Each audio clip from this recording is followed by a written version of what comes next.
It was 2 a.m., and I was sitting alone in a hospital pumping room. The air smelled like antiseptic and stale coffee. And the only sound was the mechanical hum of the machine. My name is Lauren. And I'm 34. My son, Leo, was one floor below me, in the NICU, fighting for his life. He'd arrived at just 27 weeks. A tiny 2-pound, 1-ounce little bird. I was exhausted, terrified, and I needed my family. My hands were shaking when I texted our image-obsessed Boston family group chat. Leo is having a hard night. Please, just pray for him. Minutes later, my phone buzzed. It was from my Aunt Rebecca, our family's matriarch. It wasn't a text.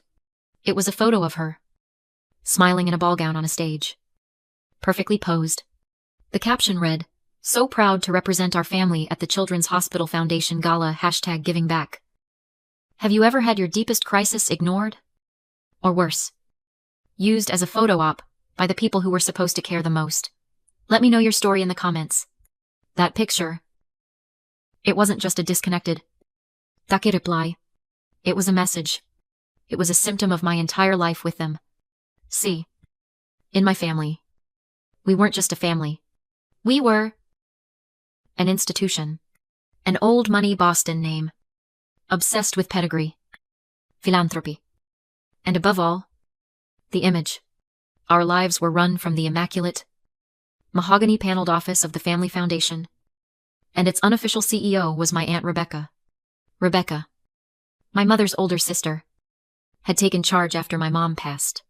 She wasn't warm, she was efficient. She managed the family's reputation like a hawk, and anything that didn't fit the narrative of perfect, charitable, and strong was, well, it was a problem to be managed. My husband, Ryan, an architect, was a solid match. He was successful. He looked good in a suit. He was approved. But my career, that was a quiet embarrassment. I'm a grant writer. I work for messy nonprofits. The ones dealing with addiction, homelessness, domestic abuse. The kind of problems Rebecca's foundation preferred to solve from a distance, with a large, publicized check. Not by getting your hands dirty. Lauren is the sensitive one, Rebecca would say at family dinners, which was code for unstable and a bit of a disappointment. My greatest failure, in their eyes, was my struggle to provide the next heir. Ryan and I had tried for years. We'd suffered through 2 devastating miscarriages. Each time, the family's response was quiet, clinical. They were unfortunate events, private matters to be hidden away. As if my grief was a social inconvenience. When I announced I was pregnant with Leo, Rebecca's response was a thin smile. Well, let's just hope you can be calm this time, dear, for the baby's sake. That's why the silence after Leo's birth was so deafening. The emergency C-section. The terror of him being born at 27 weeks. This was my ultimate failure.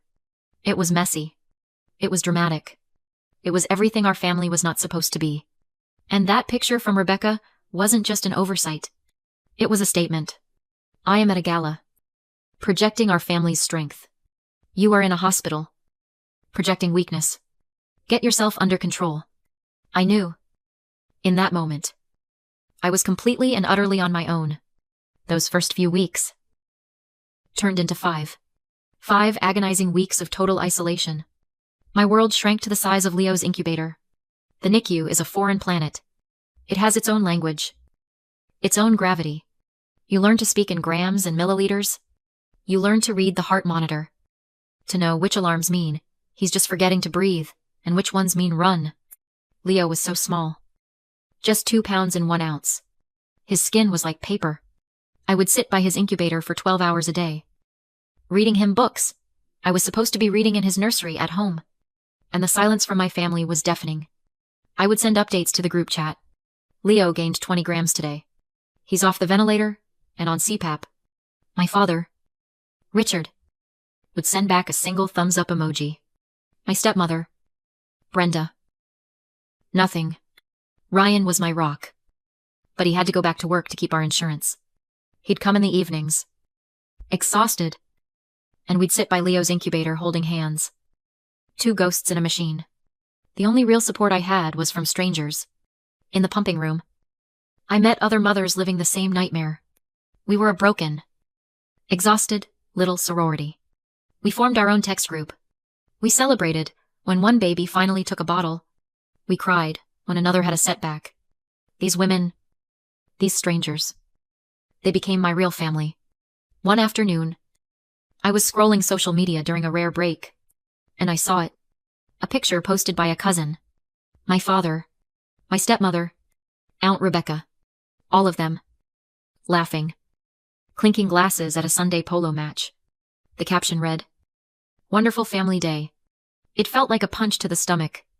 Their lives were just continuing. Polo matches, dinners, concerts. It was like I had never existed. Like my son, fighting for his life in a plastic box. He was just a piece of unpleasantness they had successfully edited out of their perfect Boston lives. I stopped sending updates to the group chat. I just stopped. The question that was eating me alive wasn't will my son survive? It was why? Why do they hate me so much? I couldn't understand how people could be that cruel. I had no idea. The cruelty had only just begun. It was the end of the 5th week. Leo was stable. But stable in the NICU just means the crisis isn't happening right now. I was in the hospital cafeteria, stirring a cup of terrible coffee, my eyes burning with exhaustion. The place was my new home, filled with the same tired-looking residents and the smell of reheated pasta. I'd settled into this numb, painful rhythm. Wake up. Pump. Drive to the hospital. Sit by the incubator. Pump. Talk to doctors. Pump. Go home. Sleep for 3 hours. Repeat. Ryan and I were ships passing in the night. My family. They were just gone. I pulled out my phone to text Ryan an update. And it just exploded. The screen lit up like a Christmas tree. 73 missed calls. Dozens of texts. All from my brother. Ethan. My heart didn't just race. It slammed against my ribs. 73 calls. That's not checking in. That's... Something has happened. My fingers were shaking so hard I could barely unlock the phone. I opened his last text.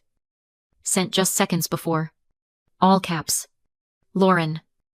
Answer. It's Aunt Sharon. She's at Mass General. It's bad. Aunt Sharon. My mother's other sister. The sidelined aunt.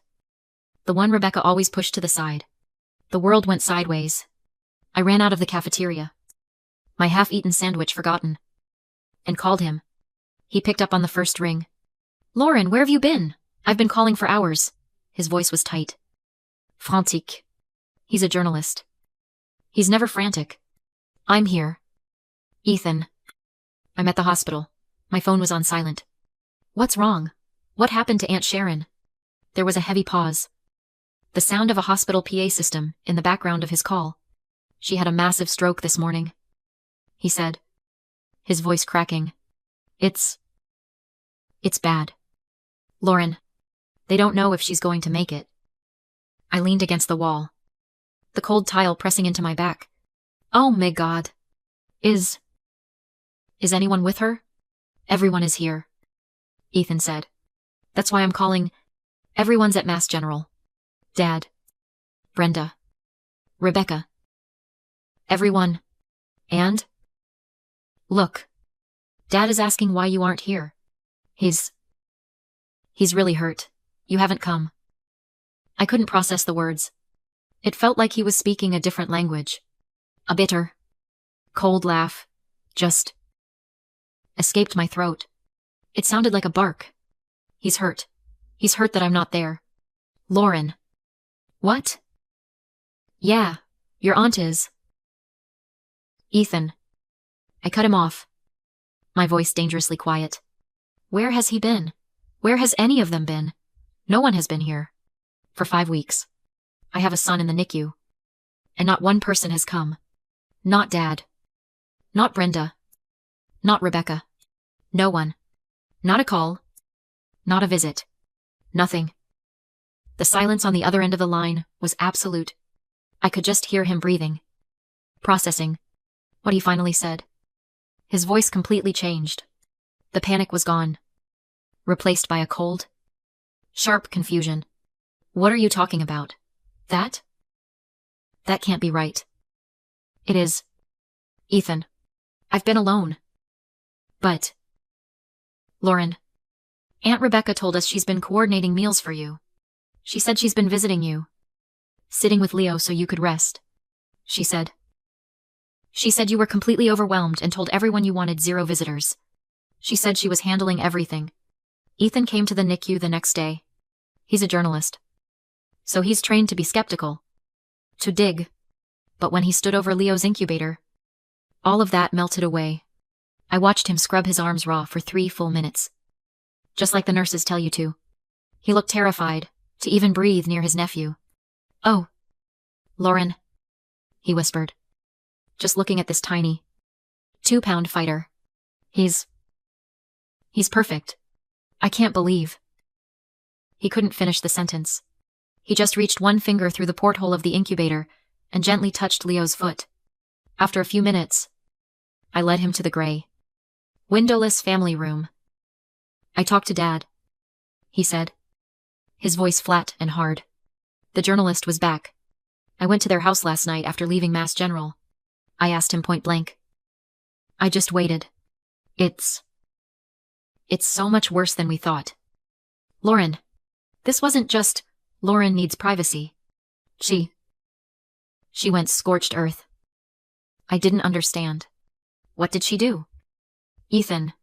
He ran his hands through his hair. She told Dad that you were suffering from severe postpartum psychosis. She told him the hospital's doctors were worried about you. That they had advised a total visitor ban for your own mental stability. She told him you were unstable. A danger to yourself, and maybe even to Leo. The air left my lungs. It was a physical blow. She said what? She used your depression after the miscarriages as proof. Ethan continued, his voice thick with disgust. She told Dad you were fragile and not in your right mind. She convinced him that by staying away, he was protecting you. He was following doctor's orders. I saw it all. In that horrible, clarifying instant. The thumbs up emojis. The silence. It wasn't just neglect. It was a lie. A clinical, malicious, calculated lie. She had painted me as a crazy, hysterical new mother to contain the family embarrassment, to keep the perfect family image intact. And in that moment, I finally understood why. It's a classic psychological control tactic. It's called being a narcissistic gatekeeper. Rebecca had built her entire identity around being the family's center of gravity. She created a hub-and-spoke system where all information had to go through her. By controlling the communication, she controlled the family.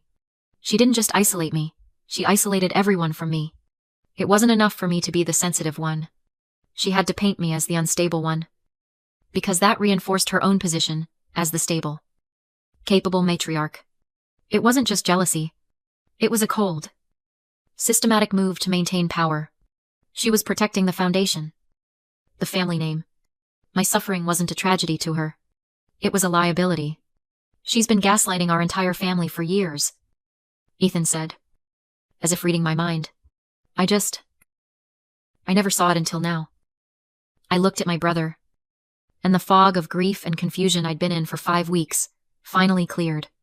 It was replaced by something cold and hard and sharp. Set up a call. Ethan. I said. What? Set up a video call. With all of them. I want them to see me. I want them to see my son. And I want to see her face when I ask her. Ethan set up the call for that evening. He used his laptop. Setting it up, in the small, beige family room, just outside the NICU doors. My hands were steady. The woman who had cried herself to sleep for 5 weeks was gone. In her place was someone I didn't even recognize. Someone who felt cold, clinical. Ethan hit the call button. A second later, their faces flickered onto the screen. They were all there, crowded into Aunt Sharon's hospital room at Mass General. My father, Richard, his face looking 10 years older. My stepmother, Brenda, wringing her hands. And in the back, her arms crossed, was Aunt Rebecca. Her expression carefully neutral, like a CEO observing a hostile negotiation. Lauren, my father began, his voice thick and trembling. Lauren, Ethan told us. We had no idea. First, I said, and my voice was so cold, it startled, even me. Look at him. I picked up the laptop and walked the few feet to the large viewing window of the NICU. I angled the camera at the tiny incubator in the corner. At the blue billy lights. At the nest of wires. This is your grandson. Dad. This is Leo. He is 5 weeks old. He weighs 2 pounds and 1 ounce. And for 5 weeks, he has fought for his life. Alone. And you? You believed a lie. You believed I was crazy. Because it was easier than picking up the phone and calling me yourself. My father's face just crumpled. He put his head in his hands. Brenda was openly sobbing. But then, Rebecca's voice cut through.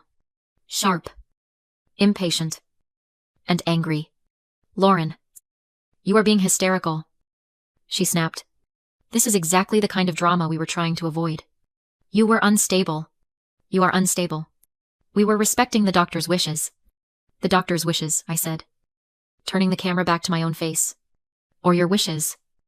Rebecca, you never spoke to a doctor. You never came here. You never made a single call. I was protecting this family, she shot back. Her mask of composure, finally cracking. Protecting your father from your emotional breakdowns.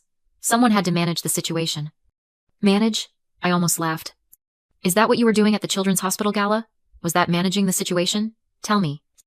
How did that picture feel? Rebecca, when you were on that stage, accepting applause for your generosity. I leaned in close to the camera, and the entire room went silent. How did it feel? Knowing my son was on a ventilator just a few miles away, you didn't just lie. You performed. You used my son's crisis as a prop for your reputation. You didn't protect this family. You protected your image. My father looked up, his eyes wide. First at me, and then turning slowly to look at Rebecca. The shock on his face wasn't just guilt anymore. It was comprehension. He finally saw her. Rebecca's face, for the first time in her life, was pale, with rage and fear. She had been exposed.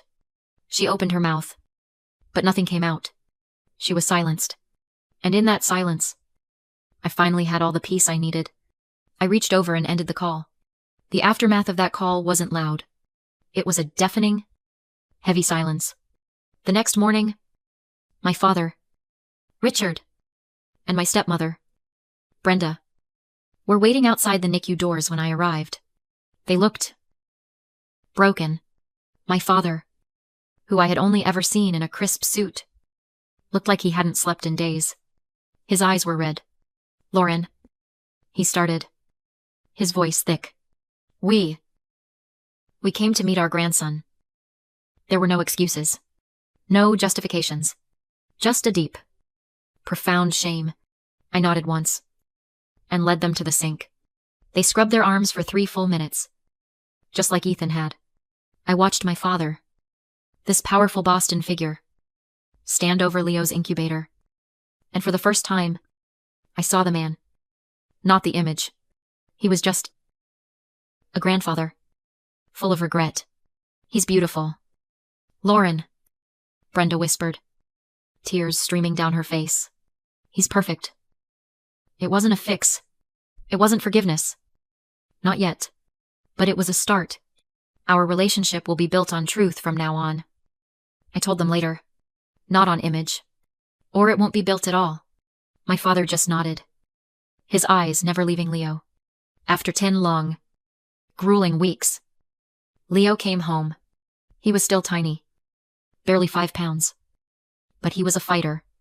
About a week after we got him settled, our apartment intercom buzzed.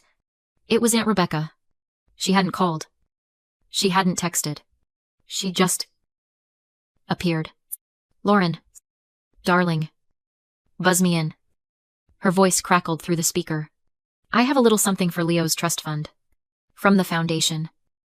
I looked at Ryan, who was holding our sleeping son. I walked to the intercom. My hands steady. We don't need a donation. Rebecca. The silence was immediate. Excuse me. Her voice was sharp. I insulted. I am your aunt. I am family. Let me in. I pressed the button one last time. My voice clear and final. No. Rebecca. You are a relation. My family is inside this house. You are not welcome here. I disconnected the call. She buzzed again. And again. And then? She was gone. We held Leo's first birthday party in our small apartment. It was loud.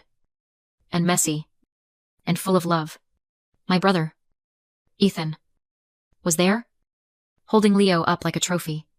My sidelined Aunt Sharon, now recovered and smiling, was telling him stories.